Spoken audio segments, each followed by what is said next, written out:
Okay, so good morning. I think it's still the morning, isn't it? Just about. Just gone, No, it's not. It's the afternoon. Well, it's really the afternoon. Well, good afternoon, colleagues. My name's Lewis Donald. I'm the Director of Safeguarding at Stowe Valley Multi-Academy Trust. We're a trust based in the Midlands. We've got about 9 schools and about 6 or 7 other early year settings as well. Essentially, what I'm going to talk to you a little bit about today is the recent review by Ofsted into sexual abuse within schools and how the student voice came to kind of have a really significant role in that review. I completely understand that the original topic when we set this up back in April was around the student voice, but I think you'll all agree that actually we have seen one of the most significant pieces of research done by the Inspectorate in a decade, I would say, and the impact of the student voice has been really significant in that area. So essentially what I want to do over the next kind of 20 minutes or so is really briefly take you through what I feel are the main challenges that have come out of that Ofsted report, but also explore the different ways that we can maximise the opportunities to kind of build on the learning that review's given us as well. And I think the best way to do that really is to take you back to March of this year. If you remember back in March, we'd just about come out of that second, third, whatever lockdown the politicians want to call it, but we just about got to the point where students were starting to come back into our schools. And it was around that time that this conversation started to develop nationally around what was known as the Everyone's Invited movement. It was a movement where young women had been given the confidence to come and speak out about their own experiences of sexual violence, sexual harassment and online abuse within either their own time in education or now as professionals working in the education sector. And it was through this conversation that had rightly developed that these young people had stepped out and said, you know what, actually I need to talk to someone, I need to tell someone about my experiences because others need to learn about what happened to me to prevent it happening in the future. And as of September, just under 55,000 testimonials had been received by this website. But I think what's more significant from that number is that about 20% of all schools in the country were mentioned on that website. And more interestingly, even more so, is that 1 in 4 of those schools were primary schools. Again, reinforcing the message that actually sexual violence doesn't solely sit within secondary education or higher education. This is an issue that runs all the way through our sector. And as I say, when that conversation started to pick up, the kind of conversation shifted very quickly, not to we need to listen, to what can we do to prevent this happening in the future? How can we respond to what these young women are telling us to make sure it doesn't happen again in the future? And it was as a result of that the government asked Ofsted to undertake a review into sexual abuse within the education sector and more specifically into schools. The review itself asked 4 main questions. They wanted to know whether there was enough guidance for school leaders. They wanted to know what that relationship was like between schools and between the police and other statutory bodies. They wanted to know whether inspectors were really focusing on this area enough when they're going forward and visiting schools as part of their inspection schedule. And finally, they wanted to ask that question that we've probably all been hiding from for a while, which is, are schools appropriately teaching RSHE? And by extension, are the people teaching RSE suitably equipped and skilled and have the right level of knowledge to deliver that area appropriately? So what they essentially found in terms of answers then was that there wasn't quite enough guidance for schools. There was great guidance around how we actually deal with the incident when it first comes to light, but actually when we have protracted investigations or when young people were in our schools and they were either the victim or the perpetrator of sexual violence and they were exposed to a long criminal justice process, school leaders really struggled in terms of managing the reintegration of both parties back into the school, the continuity of education for these young people. And Ofsted rightly recognised that actually the government needs to do some work to give DSLs and give leaders more guidance and more kind of knowledge and essentially confidence in managing those complex investigations. They said that at times, as I just built on there, schools really struggled with referrals and working with the police, especially, as I say, where the perpetrator may be on bail or where these investigations become kind of drawn out over time. They made a really interesting self-reflection really around whether or not their own inspectors are focusing on this issue in the right way when they're doing inspections. They found from this report that, and for school leaders in the room will know, that actually when Ofsted come in by 8 o'clock, we've got to give them that kind of analysis of the records of sexual violence. Ofsted recognised that school leaders were giving this data, or in most cases were giving the data, but what they struggled to find was where that data was then triangulated throughout the visits. That as any GSLs that have been through an Ofsted, certainly in the last couple of years would have found, that sheet probably stayed in the same place that you put it on that first morning.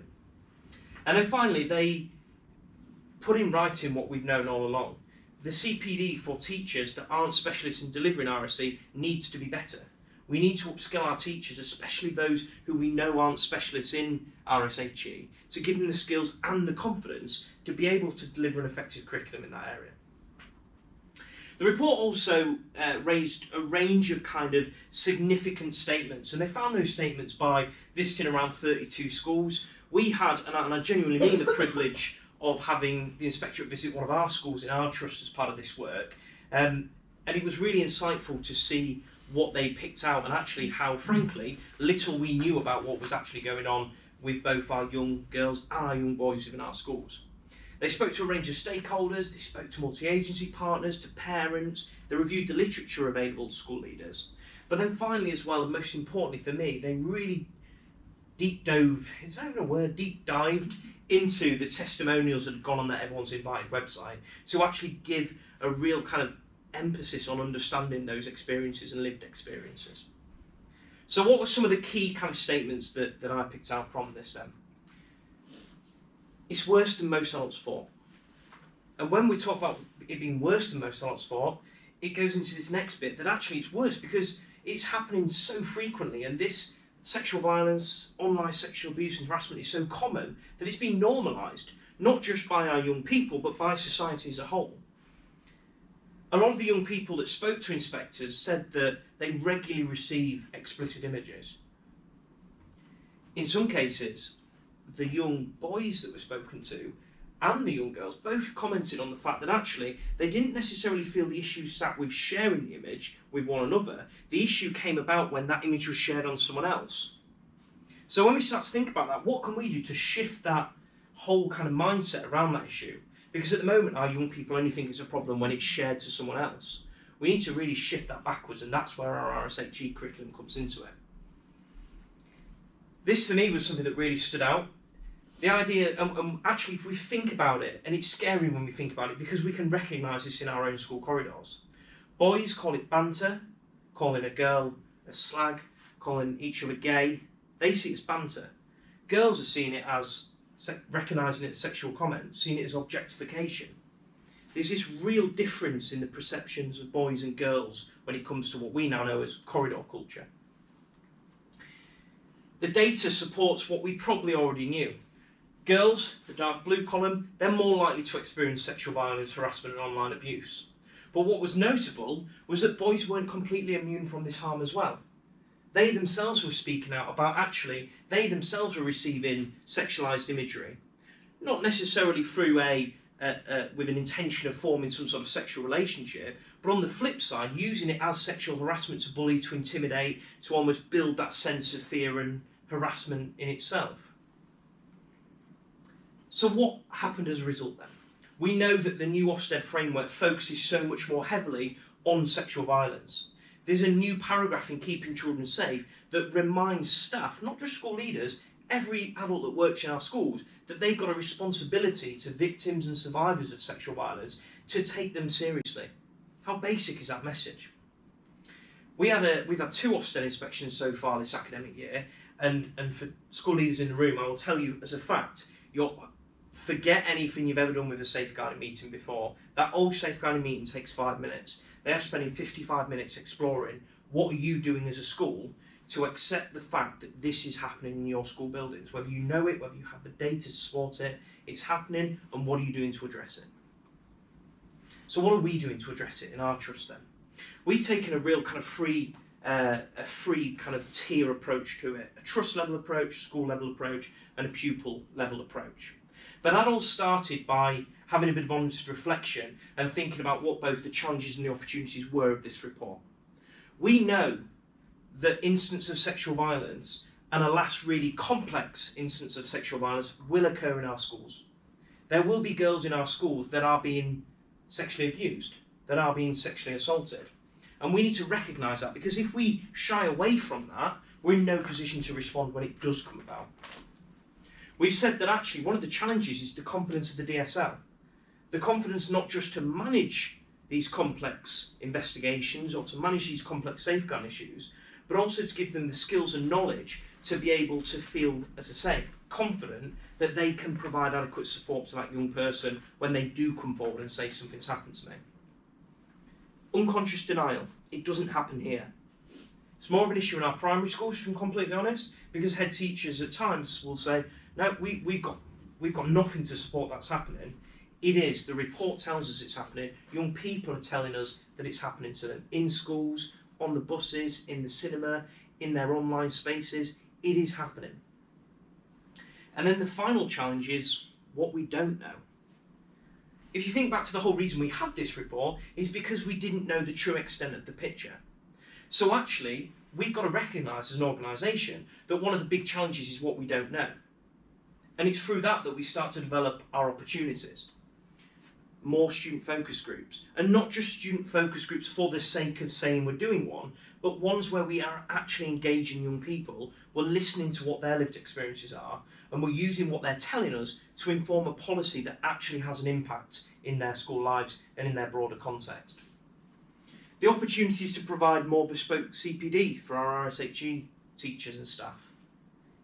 Going out and finding specialists, accepting that we're going to have to make an investment in bringing specialists in to train our staff to be able to deliver an effective curriculum.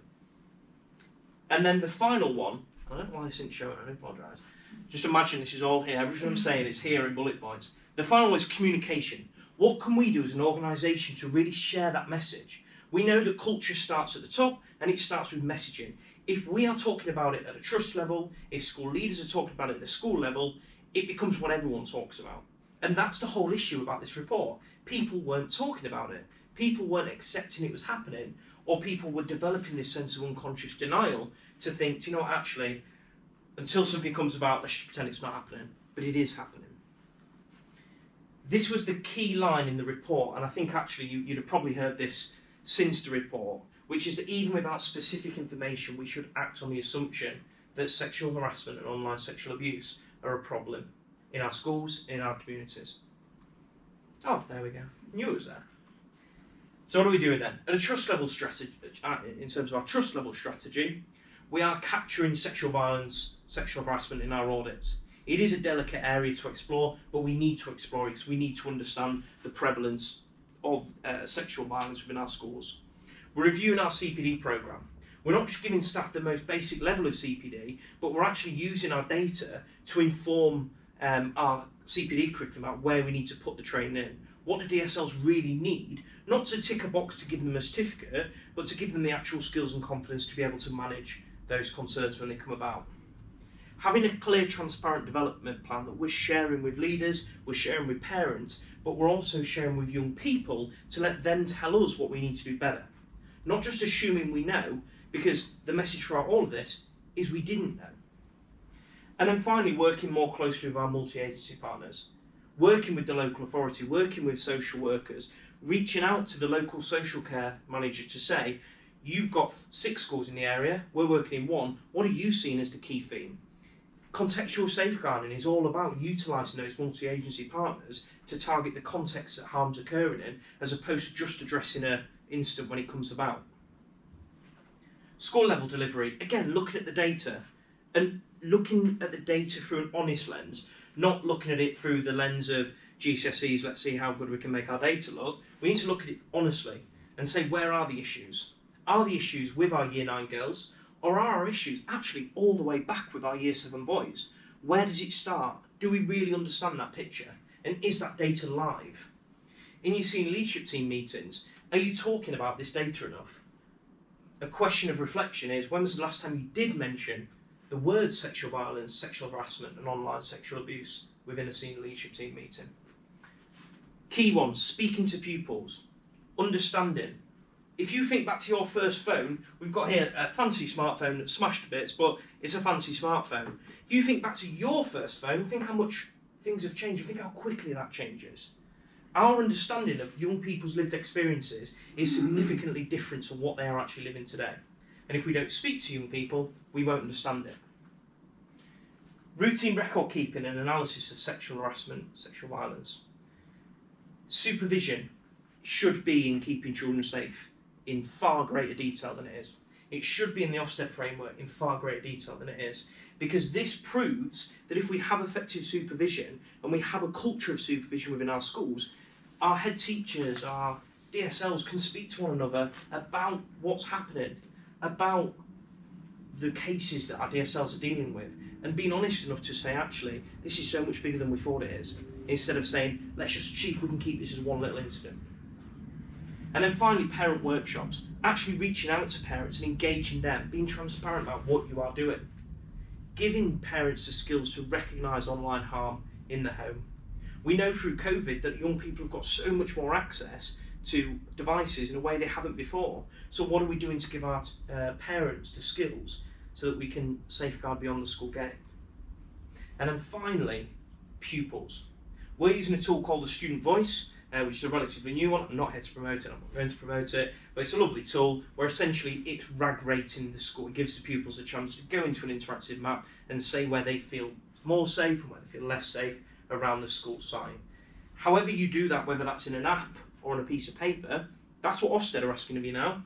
We've seen in 2 inspections now, they say to the DSL, rag rate where the pupils feel less safe in your school building, then in the pupil meetings, asking the same question. If you don't have your student focus groups, you won't understand that. So think of a way you can capture that student voice. Finally then, my final slide, I'm conscious that we need to get to lunch, is what would I do next week if I was a DSL in a school? I'd understand the school's context. What does it feel like to be a young person, not just in your school, but travelling to school, on that school bus, leaving school and going to the cinema? What does that feel like? What is that experience? Have a look at your school policies. And don't just look at them in the sense of, yes, this is compliant, Ofsted will be happy. Read them as if you was a 15-year-old girl that's just received an indecent image at the night time and is contemplating going in and speaking to school leaders tomorrow. What does that say, and is it accessible to parents? Is it friendly for pupils to read? Not just, is it going to make Ofsted happy when they come in? Ensure your staff understand not just the context of this report, but they understand the important role they play in keeping young people safe and giving and providing that safe space every day to those young people. Develop your curriculum. Look at your RSHE. What does it look like? What is it delivering? Is it talking about nudes and all this old stuff, or is it actually in a language that young people understand? And again, you'll know what I'm going to say, you won't know what language they're understanding unless you speak to them. And then finally, make sure young people know how to report. When we launched that Student Voice platform, we said to a group of Year 9s, what do you want to get out of this? And they said, and I remember them saying it really well, they said, sir, if we get one more report out of this, then it's worked. And that's true. So when you're reviewing and you're doing all your work around this, just think, aim for that one more report, and you'll be all right. Thank you very much for listening. I hope you found that useful.